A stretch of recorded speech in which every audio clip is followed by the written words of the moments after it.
When my daughter was 6, she had an obsession with those Bratz dolls, as did all of her friends.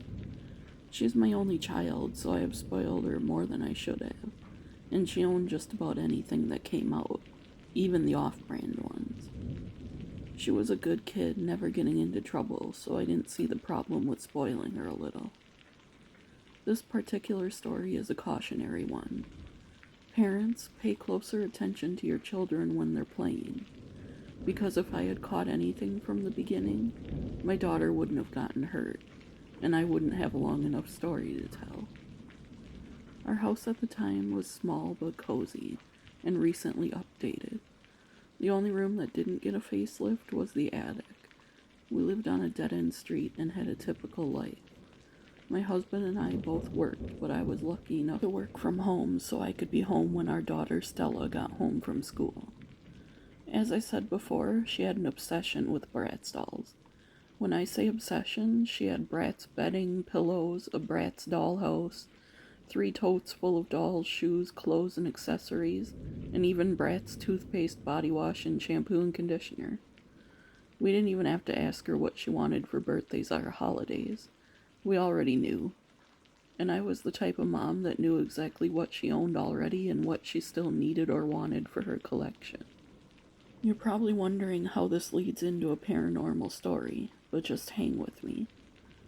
My daughter's best friend Macy had the same obsession, so they always played together. Macy had a Bratz traveling suitcase that held dolls and accessories that she wanted to bring over on any given day.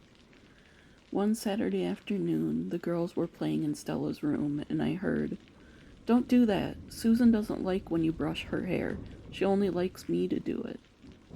I chuckled and said to my husband, "Those girls have such active imaginations. Now the dolls have preferences as to who brushes their hair." I should have listened to more of the conversations going on, because I'm guessing I would have heard some things that I should have taken care of right away.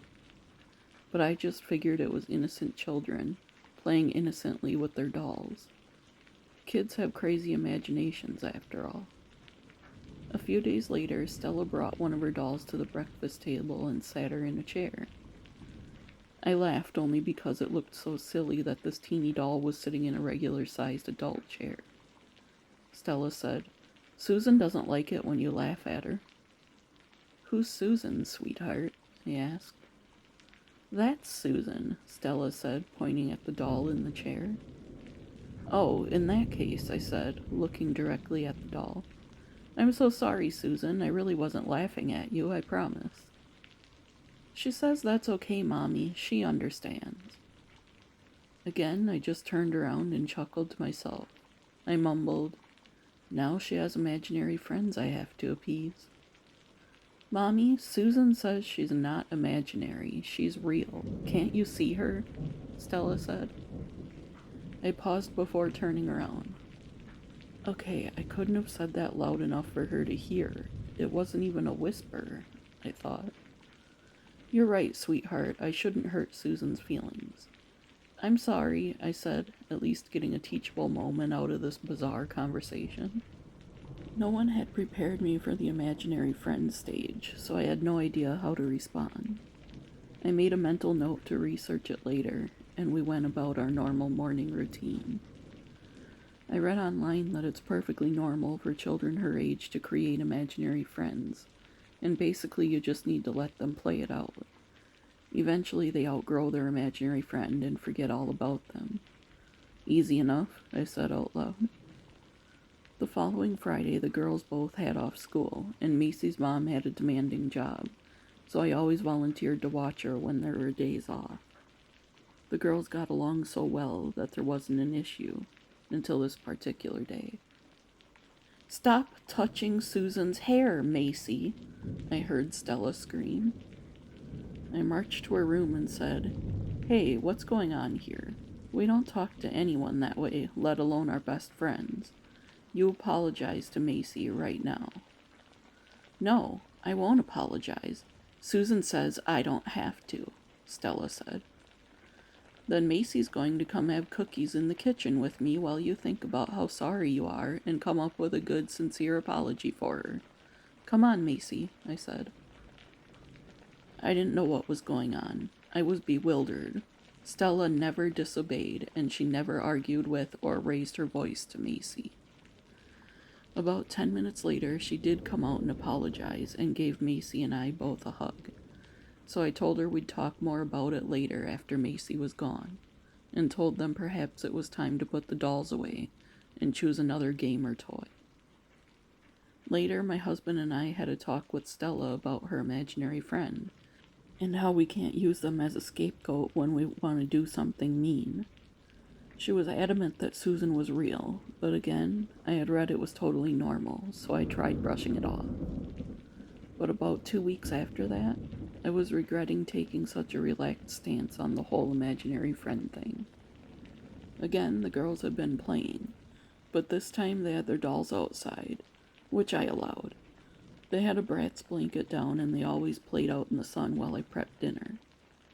They were swinging on the swing set next to each other. I looked up when I heard Macy shout, "You're going so high, Stella, be careful." I ran outside because Stella was indeed swinging higher and faster than I'd ever seen her be able to do on her own. "Susan says it's fine. She's pushing me." I noticed Stella placed her doll on the grass behind the swing set, the one she named Susan. Susan was her imaginary friend with a doll named Susan. I know, kids are complicated. "Slow down, Stella, you're going way too fast," I exclaimed. "Okay, Mama, I will." "Susan, did you hear that? Mom said slow down," she said. But in a split second, as I was rushing over to slow her down myself, she flew off the swing and onto the ground. I've never heard her scream in pain the way she did when she hit the ground. I knew something was broken. "Macy, go get my phone, sweetheart. It's on the kitchen counter," I yelled. I called an ambulance and we spent a few hours in the ER. Stella had a broken arm and a wicked laceration on her forehead that needed a few stitches. After she calmed down and the pain medicine kicked in, she said, "Mommy, Susan's mean. I don't want her anymore." "Okay, sweetheart, you tell her she isn't welcome anymore," I said. "I can't. She said she's part of the Susan doll and no one can get rid of her," she said. Did we get rid of that doll? Yes, we did. I had witnessed enough. I wasn't taking chances. My daughter was never rude or disrespectful to her best friend, and she'd never been a daredevil, so I believed her when she said Susan was pushing her. Trust me, I know this sounds straight out of a horror movie, and I wish it was, because Stella had to have surgery to fix her broken arm and wear a cast for 6 weeks.